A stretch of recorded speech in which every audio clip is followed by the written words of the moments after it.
Donc, grand merci, Lucie, d'avoir accepté mon invitation pour donner un exemple d'une façon de réussir à l'agrégation qui, moi, me semble évidente, mais qui n'est pas facile à... Le concept est facile à comprendre, mais la mise en place, la mise en pratique ne l'est pas. Donc, ça fait plusieurs années que tu passais l'agrégation. On s'est rencontrés l'année dernière parce que bon, tu étais abonné à ma newsletter et je t'ai fait aussi passer une colle de PC. C'est Et ça. l'année dernière, tu l'as loupé de très très peu. Et cette année, j'ai eu la bonne surprise de de voir ton nom sur la liste et aussi de recevoir un mail avec ton slogan, ton mantra de l'année, qui était Less is more, donc avec moins mais mieux, ce qui est également mon mantra, mais moi pas seulement de l'année, mais de la vie, ou de la quarantaine, je sais pas, je sais pas quand est-ce que ça va s'arrêter, mais pour l'instant ça me plaît, donc je continue. Raconte-nous un petit peu dans le désordre comment ça s'est passé. Alors déjà, merci beaucoup Marie pour cette interview. Honnêtement, quand j'ai enfin réussi l'agrégation, je ne me voyais pas comment je pouvais pas t'envoyer un petit message pour te dire coucou, ça y est, je l'ai eu. Parce qu'en fait, même enfin de proche ou de loin, j'ai vraiment suivi beaucoup de choses que tu postais, que ça soit sur YouTube, quand j'ai commencé il y a 3 ans. Il y avait des fiches, j'ai une fiche que j'ai gardée notamment pour le PC qui m'avait vraiment aidée. Je sais plus comment tu l'appelles cette fiche. Le C'est une sorte de paragraphe? Oui, pattern, tu vois, oui, avec les oui. différentes étapes que j'ai remplies en fait au fur et à mesure de mes années de préparation. Et en fait, ça m'a permis d'avoir quelque chose d'assez complet sur toutes les questions, toutes les étapes en didactique. Donc ça m'a vraiment aidée. Et je suivais évidemment tes petits billets du samedi. Et voilà, donc je voyais pas comment je pouvais pas te dire, ça y est, je l'ai eu. Donc merci à toi. Ouais, je t'en prie. Alors, comment est-ce que tu as fait l'année dernière quand tu l'as raté? Alors, désolé, je plonge dans le vif du sujet, mais je voudrais assouvir ma curiosité. Comment tu as fait quand tu l'as raté à, je crois, 0,83, un truc comme ça? C'est ça, Vraiment très, exactement. très peu.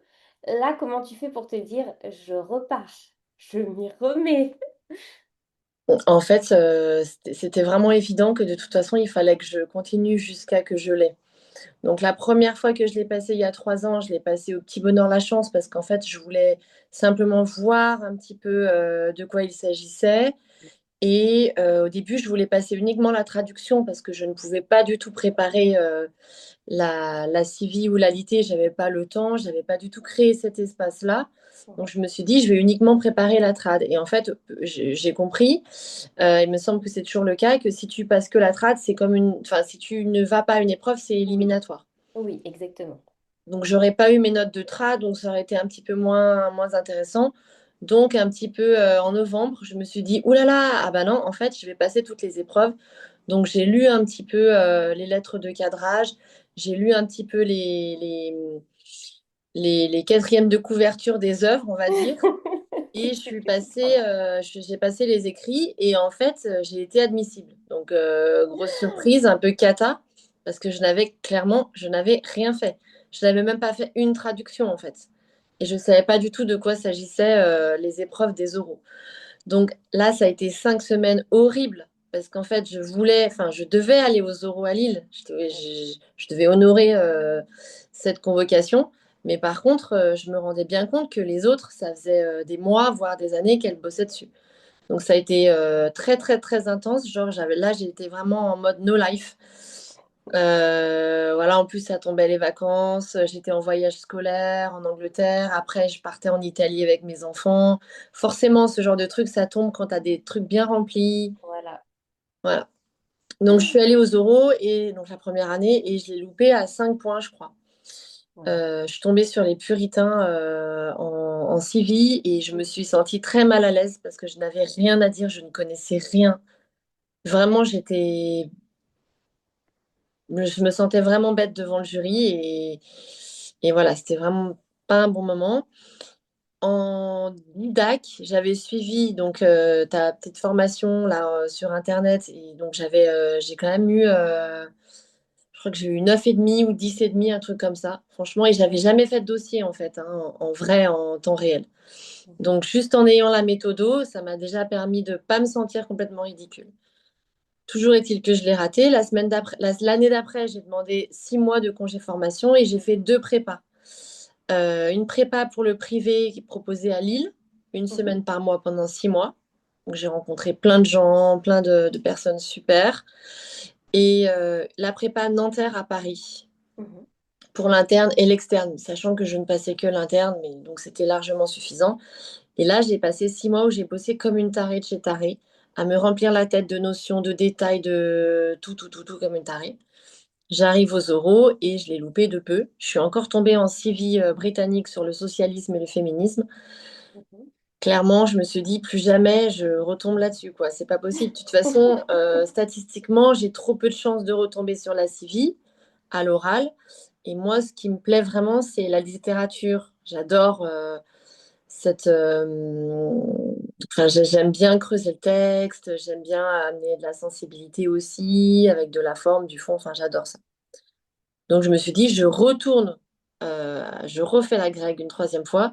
Mais en fait, là, je suis en poste. J'ai un nouveau poste. Je prépare un voyage à New York. J'ai plus les moyens de faire une formation, clairement. Moyens de gestion familiale. J'ai 2 jeunes enfants. Moyens financiers, tout. Enfin, voilà. Donc là, on va faire less is more. Donc, je vais faire pas le minimum, mais je vais vraiment prioriser. Sachant que je me suis dit, bon, donc je priorise, je vais faire la méthodo en priorité.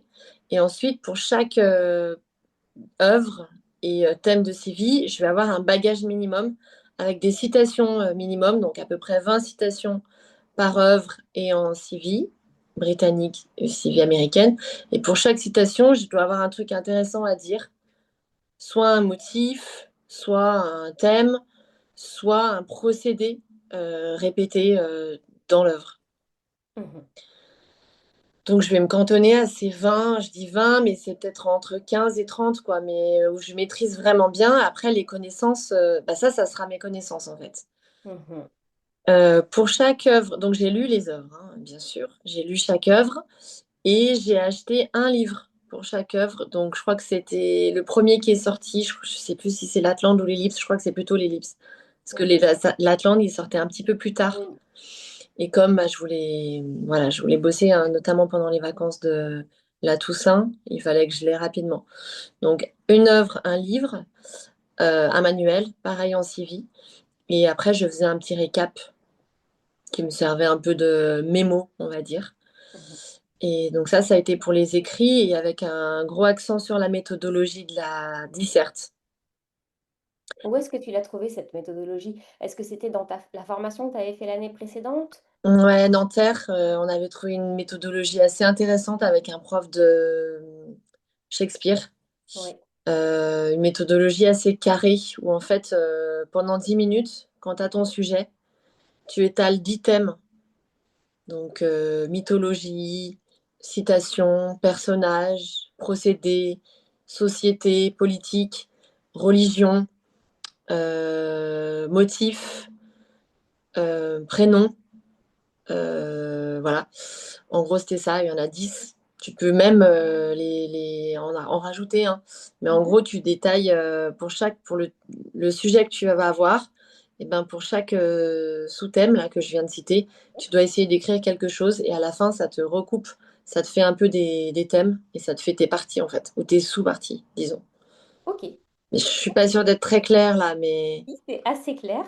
C'est dommage que tu n'aies pas les 10 les intitulés précis. Est-ce que les thèmes, ils changent en fonction du sujet ou est-ce que c'est toujours les mêmes thèmes et ça s'adapte à... Donc ça s'adapte aussi pour la littérature, mais ouais, pour, là, pas c'est pour la vraiment pour la communication. litté. Là, je Pour la parle, pardon, littérature, uniquement pour la litté. Pour la litté, j'ai les 10 thèmes et c'est les 10 pour chaque truc de litté. ok. C'est les Et comme... 10 mêmes pour les Ouais, différents sujets. Et en civi, j'allais y ouais, venir, en civi, c'est lettres de cadrage. Tes axes, tu les connais par cœur. Tu peux te les réciter dans ta tête.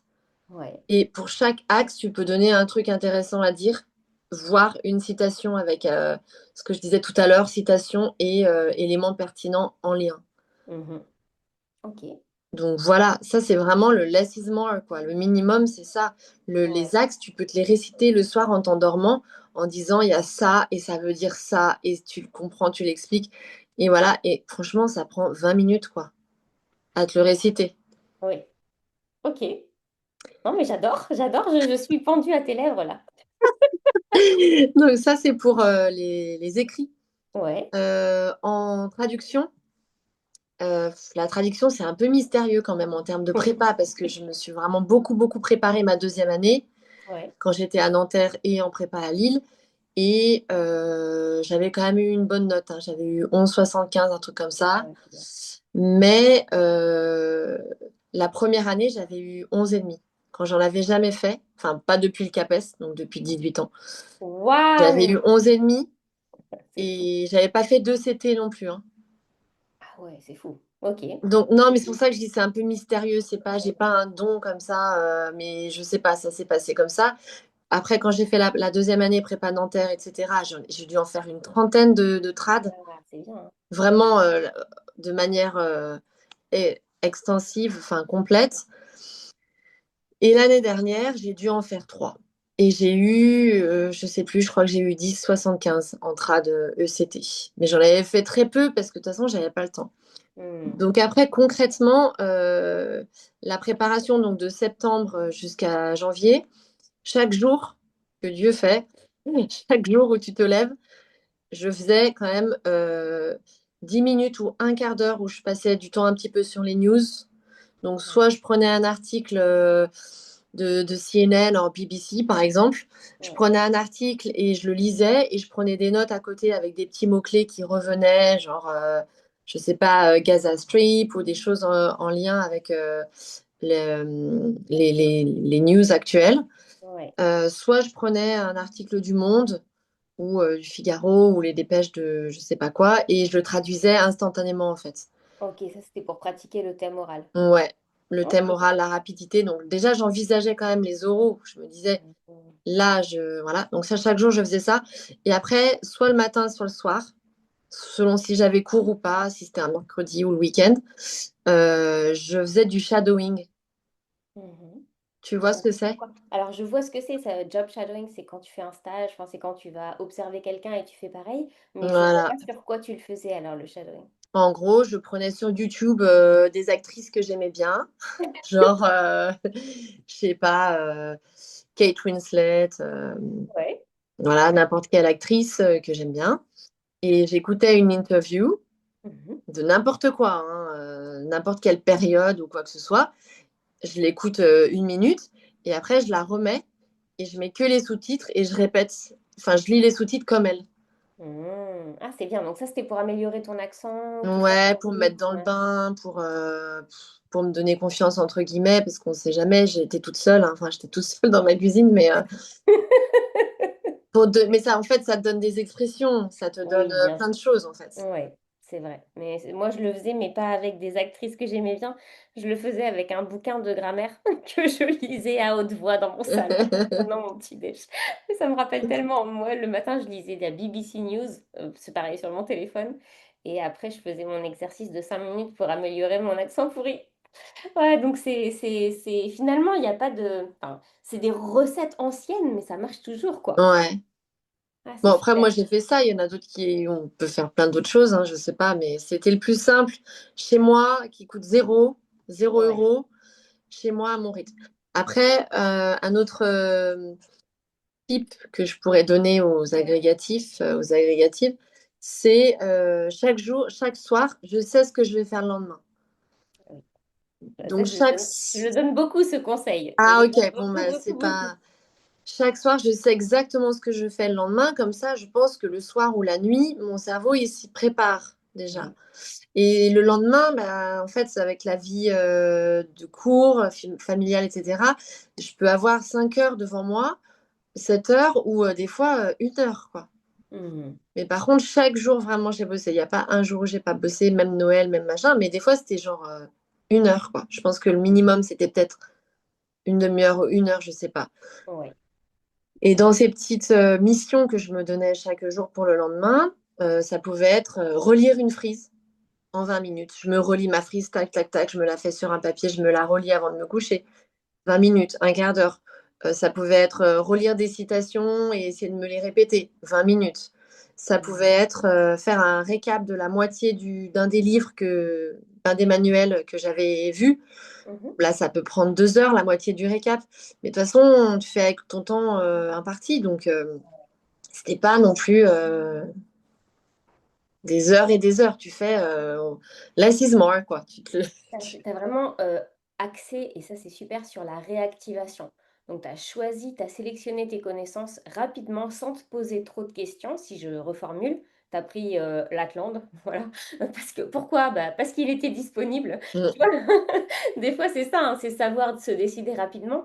Et après, tu as réactivé, réactivé, réactivé pour vraiment maîtriser ce que tu avais comme connaissance, au lieu d'en prendre plus et plus. exactement. Alors que la première année avec mes deux prépas qui étaient très intéressantes mais hyper complètes, ça partait dans tous les sens. Ce qui fait qu'à l'oral, quand on m'a parlé, je suis tombée sur un texte sur le socialisme et le féminisme.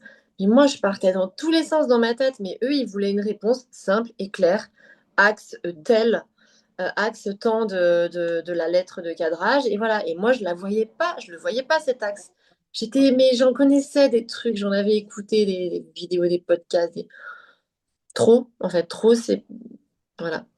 Et autre point, je pense qui m'a vraiment aidée, c'est que la première, mais surtout la deuxième année, chaque semaine, je m'étais constitué un binôme, enfin, on était un trinôme plutôt, Ouais. avec Sandy et Dottie, qui se reconnaîtront, Mhm. euh, que je remercie. Chaque semaine, on se donnait Ok. un thème sur une œuvre, peu importe.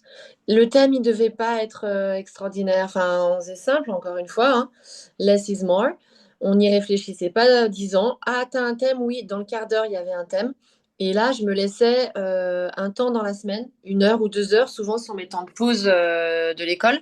Ouais. Et là, tu fais un plan détaillé et plus ou moins détaillé selon le temps imparti, quoi. Si c'est une semaine où tu as 3 DS d'AMC, bah, en fait, tu vas faire juste un petit plan détaillé. Si c'est une semaine où il y a un petit peu moins, bah, tu le détailles plus, ou tu fais introduction, conclusion, voire première partie. Et en Mhm. fait, voilà. Chaque semaine, on faisait un truc et ça te permet de réviser. En fait, chaque semaine, tu as un thème de prédilection, que ça soit civilité ou machin. Et on n'y coupe pas, quoi. On le fait comme Et on est-ce peut. que après vous mettiez en commun ou c'était juste, il y en avait une qui lançait le thème et chacune faisait de son côté, mais est-ce qu'il y avait une mise en commun à un moment? Alors, chacune ayant des emplois du temps et des vies un petit peu différentes, Ouais. on le faisait, mais la mise en commun, elle se faisait parfois par mail. Tu balançais ton truc, machin, on se faisait un petit commentaire, mais Ouais. c'était pas C'était pas constructif comme quand tu es formateur. en prépa. C'était pas Ouais. aussi constructif, mais ça permettait de te situer ou de voir ah bah c'est à peu près pareil ou pas du tout. En fait, c'est surtout le fait de travailler tout seul sur le moment et de trouver ta problématique, tes thèmes, tes citations en lien. Ça m'a vraiment aidé. Ouais. Donc ce qui fait que le jour J, bah, tu étais rompu à l'exercice, tu t'as pas réfléchi Carrément. quoi, tu as fait comme d'habitude, méthodo. Ok, et alors t'as eu combien cette année aux écrits? Alors, en disserte, donc c'était sur la CV américaine Oui. Compromise. Compromise, j'ai eu 12,5, je crois. Ouais, C'est c'est la bien. meilleure note que j'ai jamais eue chaque année. La première année, j'ai eu 5. Oui. La deuxième année, j'ai eu 10,5. Et là, Ouais. j'ai eu 12,5. Donc, j'ai été Donc en super progression. pour toi, la clé pour la CV, c'est vraiment de connaître par cœur les axes de cadrage. Ouais. Et de pas trop en sortir. Ils aiment pas trop, hein. Pas d'originalité. Le cadrage. Non, mais vraiment, faut pas d'originalité, hein. Oui, c'est ça. Voilà. Et ok, donc ça c'était en CV, et alors que tu préférais la littérature, mais tu as quand même Ah ouais, fait en vraiment. suivant. Ok, et quand tu es sortie des écrits, est-ce que tu sentais que tu avais réussi? J'avais fait mon job. Je savais exactement le temps qu'il me fallait pour faire l'intro. Enfin, j'étais minutée surtout, en fait. Je sais pas comment dire, mais pas comme une psychopathe, hein, mais Ouais, ouais. je savais. J'ai posé le stylo. Je venais de finir de faire ma dernière relecture. J'étais confiante. Enfin, j'étais calme. Je sais pas comment dire. Bon, Calme. en même temps, j'avais de l'entraînement, hein, c'était la troisième fois d'affilée. Ouais. Ok, donc finalement, là, tu as fait la transition avec la préparation des oraux tout de suite sans te poser de questions. Ah non, le lendemain, je recommençais direct. J'avais mon programme déjà le soir. Pour le lendemain, de toute façon, j'étais une Ouais. machine de guerre. Et alors, ton programme, est-ce qu'il était uniquement dans ta tête ou est-ce que tu l'écrivais quelque part ce que tu allais faire le lendemain? Je l'écrivais. Moi, j'aime bien fonctionner par écrit comme ça. J'ai besoin Ouais. sur un post-it, sur un coin de feuille qui tombait. Mhm. J'écrivais demain, mardi, matin, machin, après-midi, machin. Même des fois, je mettais les horaires exacts. Si par exemple, je dois emmener ma fille à la gym à telle heure, je me mettais. Enfin, en fait, n'importe quel moment est propice, hein. Même 20 minutes dans la voiture pendant que mon fils fait du roller, je le Mhm. faisais, hein. Et je faisais aussi une trad par semaine. Donc, une disserte, enfin, une disserte plus ou moins dans les grandes lignes, Ouais. et une trad par semaine. Et la trad, je la faisais toujours en 1 heure. Ok. Donc, 1 heure de trad et 1 heure de correction. Ouais, ça c'est ce que je préconise aussi, c'est toujours d'accorder autant de temps, parce que c'est aussi important d'étudier la correction que de traduire en fait. Ouais, Pour, euh, alors, je sais pas, c'est pour ça, ce qui est intéressant quand même dans les notes, c'est que, tu vois, la différence, c'est que la première année, tu as eu plus que la deuxième année où tu as fait 30 traductions. Donc, vraiment, ouais. on voit bien que les notes, elles reflètent pas forcément ton vrai niveau. Enfin, c'est plus, tu continues à en faire pour t'assurer la moyenne, mais tu peux pas garantir d'avoir telle ou telle note, même si tu en fais tout le temps.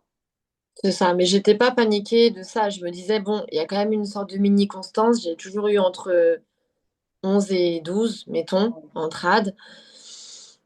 Bon, sachant que cette année, on avait tous trouvé qu'elle était quand même assez difficile, Ouais. mais on est tous dans le même cas. Et après, c'est surtout la trad, c'est un exercice de rapidité parce qu'on Ouais. court tous, pardon, après le stylo, hein. C'était un peu Ouais. la folie cette année. Ok, c'est vrai. C'était la version qui était difficile, je crois. Mm. Voilà. Ok, donc ça c'était les écrits, les oraux. Et alors, maintenant, est-ce que tu te rappelles quand tu es allé passer les oraux, est-ce qu'il y a un truc en particulier que tu as retenu, enfin que tu t'es dit, ah heureusement que j'ai fait ça, ou si j'avais un conseil à donner, ça serait ça. Le jour, je veux dire le jour J à Le Lille. jour J. Euh, Bah, garder son sang-froid, ça c'est évidemment, hein, la base. Rester zen. Trouver un bon équilibre d'hygiène, c'est-à-dire beaucoup dormir. Bon, encore une fois, c'est la base. En termes plus académiques, je m'étais énormément entraînée en didactique Hmm. parce que je me suis rendu compte que ça part dans tous les sens. Ça peut tomber sur tout et n'importe quoi. Hmm. La didactique, je trouve, que c'est vraiment une matière difficile. Ouais. Euh, la deuxième année, je suis tombée sur le Commonwealth et franchement, c'est pas mon sujet de prédilection. Bon, c'est pas grave. Et de toute façon, voilà, j'ai eu, je sais plus, ouais, 9,5. Et cette année, je suis tombée sur New York. Je rentrais de New York en voyage scolaire avec mes élèves. J'ai passé du temps là-bas. J'adore New York. Euh, C'était un peu le petit moment de bonheur, quoi. Et Bon, t'as il eu a une été bonne note? écourté. Comment? T'as eu une bonne J'ai note eu sur le... 12,5. Et 12,5. Ok, parce que... Donc, c'est pas non plus 16, c'est pas, voilà, hein, mais. Non, mais c'est bien. Et j'avais l'impression d'avoir bien réussi de par les questions qu'ils m'ont posées, de par leur attitude. Vraiment, là, il y avait une corrélation entre mon vécu du moment et la note. Ok, ok. Parce que Et par contre, mon petit bonheur de New York, il a été vite écourté parce que le lendemain, donc en EPC, c'est ça, là, ouais, EPC, en ESP. ESP, pardon, je suis retombée sur la CIVI britannique. Alors que je me disais, c'est impossible. Je suis déjà tombée 2 fois sur 2 sur la CIVI britannique. C'est Ah ouais. mon talon d'Achille. J'en peux plus. Le socialisme, c'est super, mais sur le papier, mais en vrai, ça part dans tous les sens. Ils ont tous des noms pareils. C'était pas possible. Et je suis retombée dessus. Et là, pire, je suis tombée sur le radicalisme. Un texte de 1812 ou 1800, je sais plus quoi, 32. Et franchement, là, je me suis dit, c'est fini. En prépa, je me suis dit, bon, bah voilà, de toute façon, là, c'est pas la peine de lutter. Je vais rester zen, je vais pas m'affoler. Je fais ce que j'ai à faire, ma méthodo de commentaire de texte. La méthodo, bah, elle était là, la méthodo, hein. Et du coup, j'ai eu, donc sur toutes ces notes, hein, on ne sait pas Oui, oui, vraiment le c'est... détail, j'ai eu 8,80. Ok, bah, ça suffisait. Ça suffisait. Ouais, l'année d'avant, j'ai eu 6,25, hein, donc Oui, effectivement. voilà, on est dans une progression. La première année, ouais, je crois que j'ai eu 5 et j'ai fait 5, 6,25, 8,80. Ok. On est dans une progression, mais clairement, en fait, il faut pas compter sur faut pas compter sur un sujet magique qui va nous révéler le jour J, quoi. Hmm. Parce que non, en fait, c'est trop aléatoire ces sujets. Tu peux tomber sur un poème. Moi, je rêvais de tomber sur Rain. Même n'importe quel poème, je savais que j'allais trouver une petite sensibilité, un truc. Et ben non. Voilà. Bon, le principal, c'est le résultat. En fait, l'idée, c'est de pas avoir, d'avoir quand même des connaissances homogènes sur tout. Et oui, tu tombes peut-être pas sur ce que tu aurais voulu, mais tu peux t'en sortir. Tu avais peut-être la croyance, et, enfin, qui est vraie, je peux m'en sortir quel que soit le thème sur lequel je tombe. Après, ce qui est bien, c'est que tu as réussi à ne pas paniquer alors que tu retombais sur la Syrie britannique. Bah, j'ai pas paniqué, mais en fait, j'étais là, mais je suis sortie des oraux et je me suis dit, je m'en fous, j'y retourne. Je vais tomber sur de la litée. Je veux leur montrer que j'aime ça. Je suis là pour ça, en fait. J'adore ça. Vraiment, j'ai dit, mais c'est pas grave, j'y retourne. J'y Ok, retourne. J'ai ok. pas pleuré, rien. Je me suis dit, bon, bah, j'ai encore pas eu de chance. Mais un jour, je tomberai sur Shakespeare, je sais pas, je demande pas grand-chose, quoi. Ben oui. Voilà, Le bonheur des uns fait le malheur des uns fait le bonheur des autres. Enfin, moi, j'aurais c'est ça. jamais rêvé de tomber sur la littérature. Quelle angoisse. Ouh là là. Ouais. Donc, c'est intéressant. C'est Donc, intéressant. le tuyau des oraux, pour moi, c'est plutôt de rester droit dans ses bottes en termes de méthodo. Tu Ouais. as une méthodo, elle s'applique sur tout. Tu as ta grille de lecture, bam, bam, bam. Et après, advienne que pourra, le thème qui s'y colle, et ben tant pis, il y en a, voilà. Méthodo. Et en thème oral, t'es tombé sur quel thème? Je sais plus. Tu sais plus. Tu l'avais pas vu, tu t'es pas dit, tiens, je l'ai vu quand je faisais mes petites révisions tous les matins de. Non, pas du tout. Non. Ah non, j'ai dû tomber sur un truc, non mais rien, je sais pas, les soldes de je sais pas quoi. Non mais ça tombe sur n'importe quoi en fait. C'est Ok. n'importe quoi. L'année d'avant, j'étais tombée sur un patron du Midi, dans le Midi de la France qui démissionnait, je sais pas quoi. En fait, ça tombe sur n'importe quoi. Ouais. Non, mais c'est quand même important de. Alors peut-être que le thème, tu ne l'avais pas forcément abordé, mais d'avoir un contact quotidien avec l'actualité, je pense que ça aide quand même beaucoup. Au Oui, moins et pour puis être préparé. t'habituer à traduire comme ça tout de suite. Non mais oui, hyper important. Moi, mes élèves, les 2 semaines avant mes oraux, je les emmenais en salle info, j'avais des termes. Je les amenais en salle info, je leur disais, vous avez un quart d'heure, vous me prenez un article français, vous me le découpez, je leur donnais le nombre de mots et tout, et vous me l'imprimez. Et comme ça, je me les faisais chez moi. Et après, je leur faisais faire aussi, eux, en petits groupes, quoi. Mais ils savaient Ah, pas que c'était pour la grecque. il savait pas qu'il travaillait pour toi. Ah, ça, Voilà, c'est mais comme malin, ça, ça. je les faisais moi, je le faisais 2 fois, je le faisais moi toute seule et après avec eux. En fait, Ah. on fait comme on peut, hein, quand on a 18 heures de cours et Et bien sûr, mais je suis entièrement d'accord avec toi. C'est trop bien tout ça. Ne t'inquiète pas parce que dans mes coachés, il y en a plein qui font travailler leurs élèves pour se faire réciter les citations en espagnol, pour tout ça. Donc tu n'es pas du tout la seule à faire travailler tes élèves et à les exploiter. Donc je te rassure là-dessus. c'est bien. Ok, bon, c'est hyper intéressant. Merci hein, pour ce retour. Et comment tu faisais pour gérer du coup ta vie de famille si t'as deux enfants, c'est ça? Oui, j'ai 2 enfants, 10 et 12 là, et j'ai un mari, super, mais il travaille le soir en fait, il travaille quand les enfants terminent. Donc Ouais. voilà, cette année mon fils est en sixième, j'ai refait une sixième en plus de la grecque, enfin voilà, ça a été, j'ai fait beaucoup de devoirs et ouais, ça a été vraiment intense, c'était super dur. Mais comment je fais? Eh bien en fait, je travaille quand j'ai pas les enfants, donc la journée. Entre midi et deux, ben, tu manges en 20 minutes, puis après tu te fais 20 minutes de ci, 20 minutes de ça, toutes les heures de pause, voilà.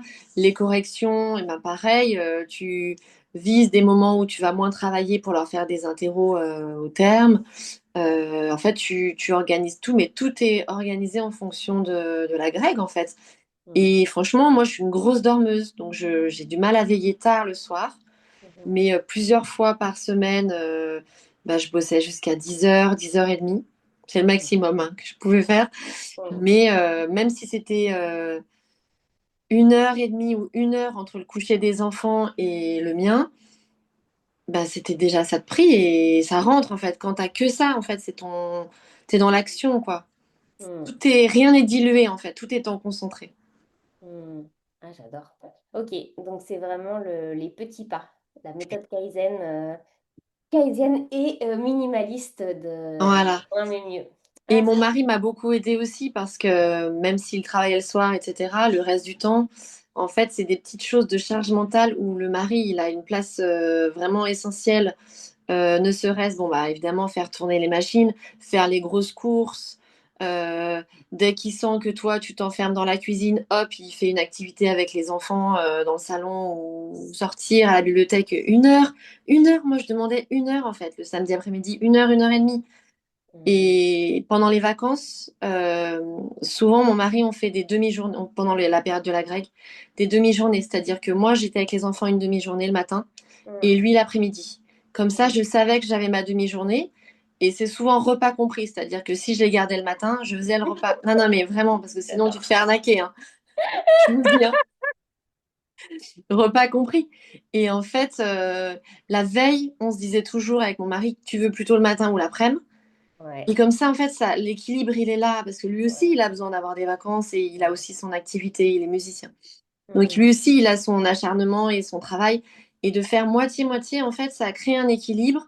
On n'est pas lésé, on passe du temps, les enfants, ils sont super contents, ils hmm, font des choses et tout le monde trouve son compte. Et je trouve que le rôle du mari ou de la femme est vraiment importante et on manque de coach mental aussi, parce que pendant ces 3 ans, j'ai eu plus de moments de doute que de victoire, clairement. ouais.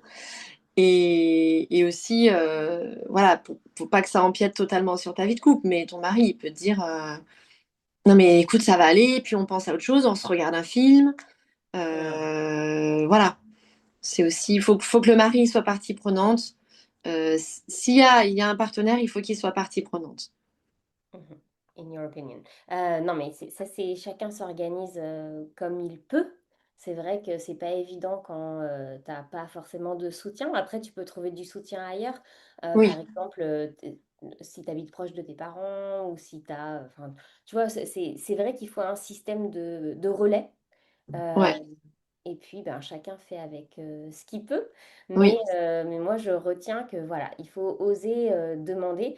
Et je suis d'accord avec toi, mais même en dehors de l'agrégation, et souvent, ce qu'on m'a fait comme retour, c'est les bonnes habitudes qui ont été prises pendant l'agrégation, elles ont été gardées après l'agrég. Le coup de tu t'occupes des enfants, repas inclus, le matin et le soir, t'inquiète pas que je vais le réutiliser. Repas inclus. oui.